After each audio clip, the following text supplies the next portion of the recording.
अबीर,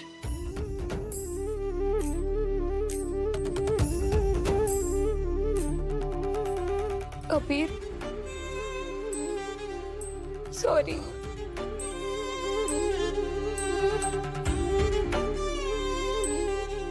sorry sorry. आई मी सॉरी. आई तू रडू नकोस ग. सॉरी आई.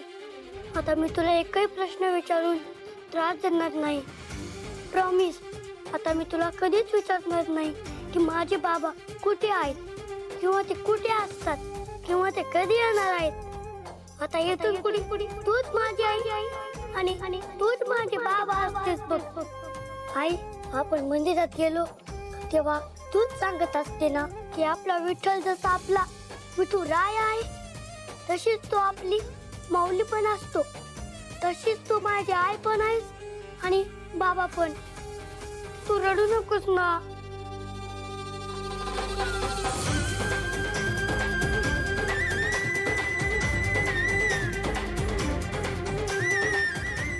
मी नाही रडत. तू एकदा हस ना ग आई.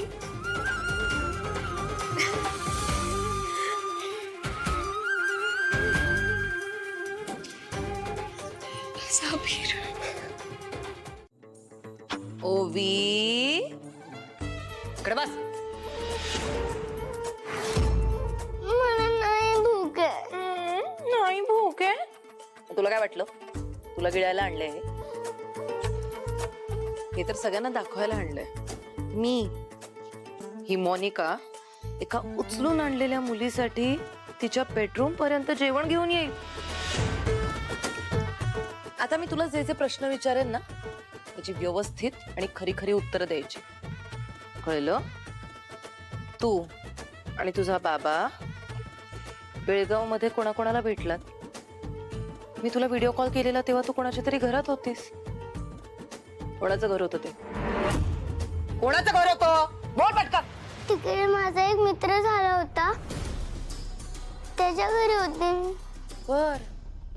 कोण कोण होतं तुझ्या मित्राच्या घरात? तो त्याची आई त्याचे बाबा आणि त्याची आजी. ओके. त्याच्या आईचं नाव काय होतं? मला नाही माहिती. नाही माहिती? मग मला सांग तुझा बाबा त्या त्या तुझ्या मित्राच्या आईला भेटला? नाही.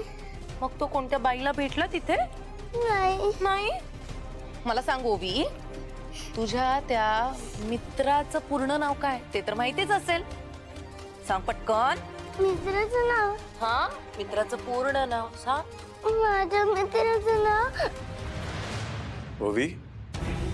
ओवी आणि सारंग त्याच घरात होते आणि ओवी सुद्धा तिच्या मित्राच्या घराबद्दलच सांगत होती. म्हणजे डेफिनेटली सारंग सावलीच्या घरात राहते तिथेच होता. तू ऐक. तू तू तू तुझ्या माणसांना सांग की बेळगावातल्या गल्ली गल्लीत घराघरात एकदम व्यवस्थित चक्का एक घर सुद्धा सोडू नका. प्लीज त्यांना ताकीद देतो अशी प्लीज. झालं नाही म्हणजे मला वाटलं अजून काही बोलणार आहेस. कसं आहे मोनिका तुझ्या म्हणण्यानुसार सारंग आणि सावलीची भेट झाली आणि मग सारंग बेळगावून घरी आला. आज हे शांत बसलाय म्हणजे सारंग आणि सावलीची भेट झाली. अरे कशी आहेस? चांगले बाय बाय चला भेटूया. तो शांत बसेल का? हा तूच सांग. मी कधी म्हणाले की सारंग आणि सावलीची भेट झाली आहे? मी ओवीला विचारलंय सगळं. ती म्हणाली सारंग तिथे कुठल्या बाईला भेटलेला नाहीये. सावले ए म्हातारे बाजूला उचल. ए सावले काय ग त्या दिवशी कोणी परका पोरका तुला वाचवायला आला म्हणून तुला काय वाटला हा रत्न तुला विसरला?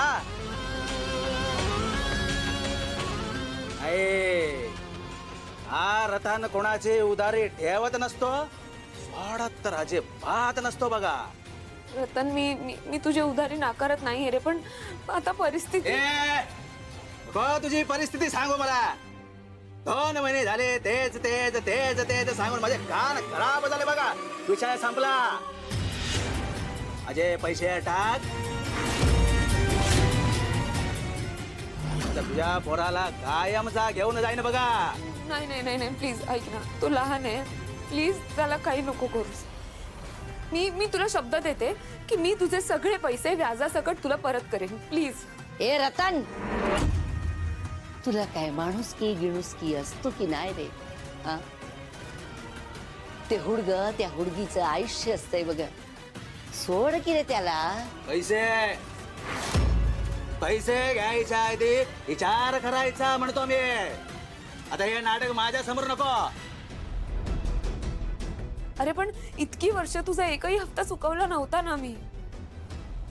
2 महिने दुकान अजिबात नाही चाललंय. मला फक्त एका आठवड्याची मुदत दे. रे एक आठवडा, 2 दिवसाची मुदत देतो. परवा संध्याकाळपर्यंत माझे पैसे व्याजा सकट माझ्या हातात पाहिजे बघा. माझे पैसे नाही मिळाले, ह्या पोराला घेऊन तर जाणारच. पण तुझा कर्ज फिटेपर्यंत तो माझ्याकडे राहणार. वेट बिगारी करायला म्हणतो मी.